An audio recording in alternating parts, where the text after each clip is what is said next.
The Witcher in this episode basically bears very little resemblance to the source material again, and it's even less faithful than the last episode, to the extent that some characters don't make it through this episode alive that are very much alive in the books, and vice versa. They change almost everything.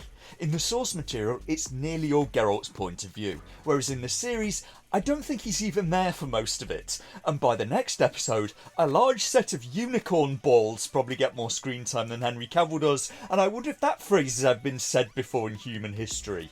And some of those changes they had to do because of changes that they'd made earlier in the story. The changes compound with each other over time, and more so if characters don't survive. It's pretty hard to get around that if in the source material they're supposed to show up again later. They put so much to side of Reese into the show that they kind of have to finish off her story arc on camera as well.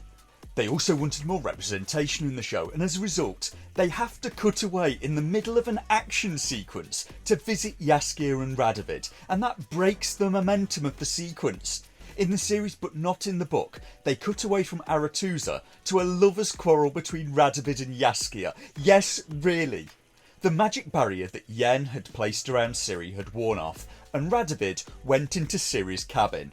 Jaskier just assumed Radovid wanted to take her and spirit her away to Redania, which is a bit of a leap just from him going into a cabin, but Jaskier was right. He was up to no good. And this drains momentum from what's going on in Aretuza. Instead of building to a frenzied crescendo of action, we're cutting away to a mild lover's tiff. When these writers try and write something original, we end up with Witcher Blood Origin. Frankly, it may be best if they just stuck to the source material religiously. Jaskier is very angry at Radovid for trying to make off with the girl under his protection. And yeah, looks like you were doing a great job of protecting her, doesn't it? Protecting her was clearly your top priority. Did that work? Yeah. Because in order to force this relationship in, instead of Ciri being stuck in Aretuza when things go bad, she's now going to walk voluntarily into a war zone, and none of this relationship was in the book. In the book, Radovid was not even there, and he was 12 years old. Last episode, the Magic Academy at Aretuza had been turned into a battleground. The mages had got too much relevance after the Battle of Sodden when Nilfgaard had invaded the Northern Kingdoms, and the mages had been decisive in turning their army back, so before another invasion, Nilfgaard was determined to remove mages loyal to the north from the board, so they attacked Aretuza first. The Northern Kingdom of Redania's army was already there, trying to root out mages loyal to Nilfgaard, so it's total chaos. You get a lot of people's point of view in this episode, and the result of that is that Geralt the Witcher is not in the Netflix Witcher show very much again, and his role in this part of the story is greatly reduced. He got XP for getting rid of Reince. I don't know why he just didn't do that a few episodes ago, but in the books, Reince is still alive for another couple of books, and it's Ciri that's supposed to get rid of him, so the series is being as accurate as ever. And he doesn't even get to deal with Reince without an assist from Yennefer. It's getting so it always has to be the woman that helps the man. Did you notice that? Never the man helping a woman. If a woman needs help, she'll get it from another woman. Like in this scene they've written into the series where Yennefer fights Lydia, and it just comes from a place of weakness and insecurity from the writers. The princess can save the prince, but never the other way around any longer. There's no interest in equality, and it's so overdone it's boring. They just can't help but repeatedly plaster their ideology all over the story, and it's not even subtle. It's just the latest daily sermon from the New Church of California. In Cosplay Corner this time, I did a quick Google search and found this picture under the heading of cosplay on Facebook of some woman pretending to be Yennefer from The Witcher, and nah, she looks nothing like her, at least nothing like the Yennefer I remember. Even if the dress on the left is quite nice on her, I remember this outfit, and I wish more women dressed like that, and I never had to see another pair of yoga pants. Women's fashion seems to have died at the same time as Hollywood's creativity and new ideas in the game industry.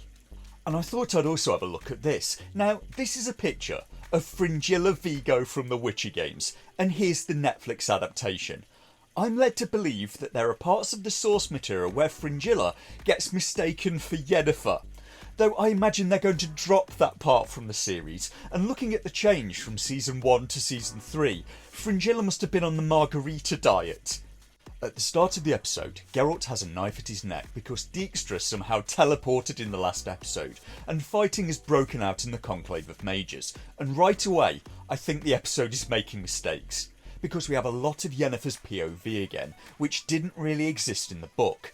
In the book, she's barely in this sequence, and in doing so, the story in the Netflix series kind of loses a lot of what made the book story special.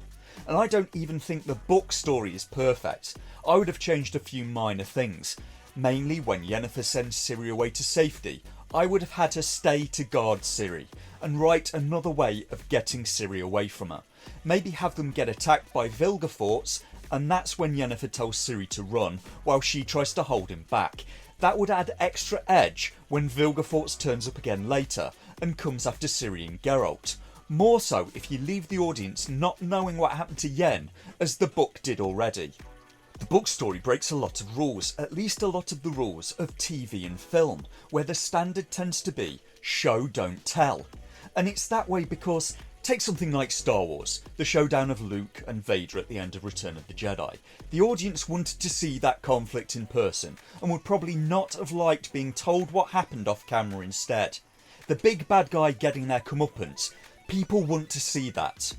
But the book version of the story has a lot of tell don't show, and somehow makes it work. And if it's crazy but it works, it isn't crazy. The book doesn't show a lot of the fights between mages because it's Geralt and Ciri's story, and it works because it captures a feeling of chaos and pandemonium going on around them. Geralt is having to try and piece together what's happened from things that people tell him.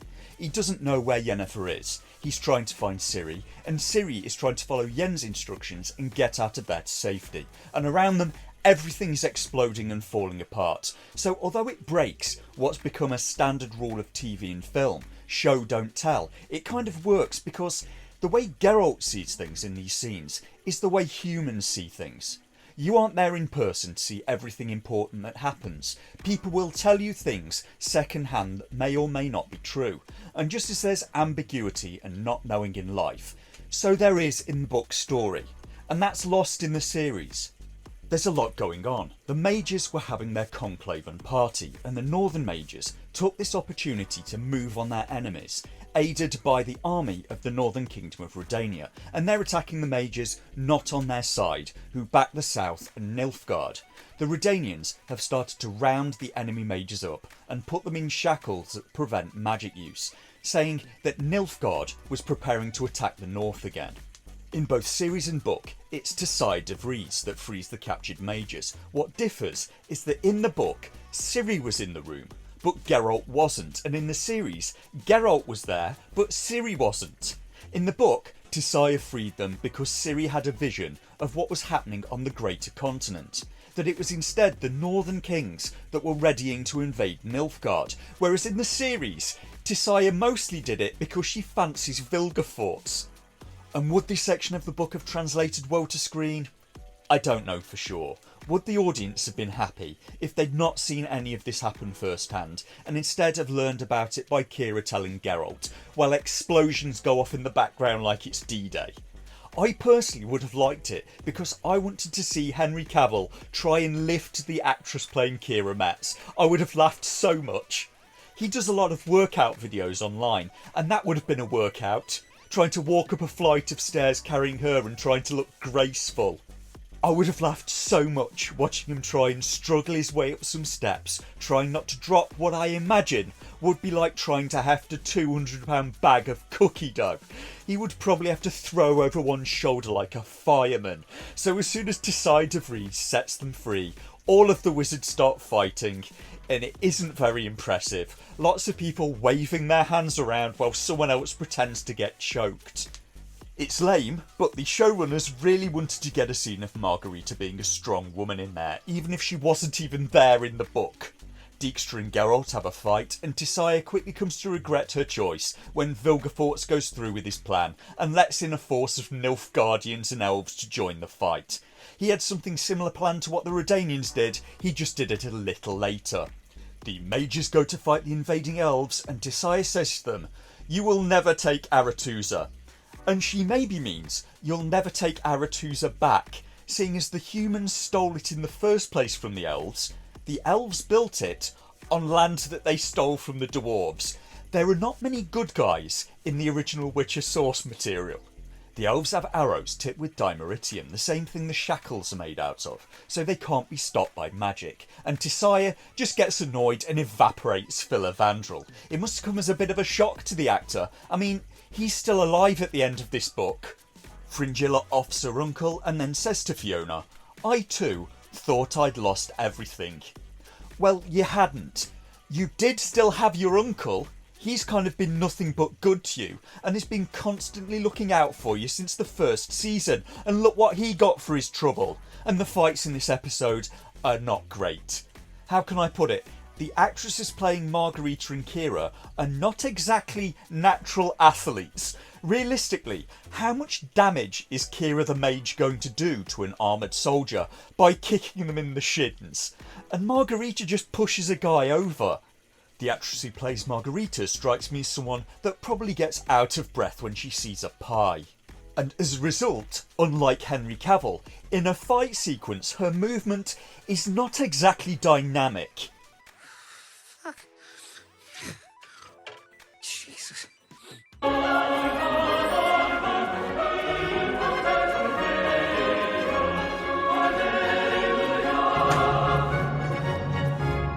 You've got spunk and balls. And I like that in a woman.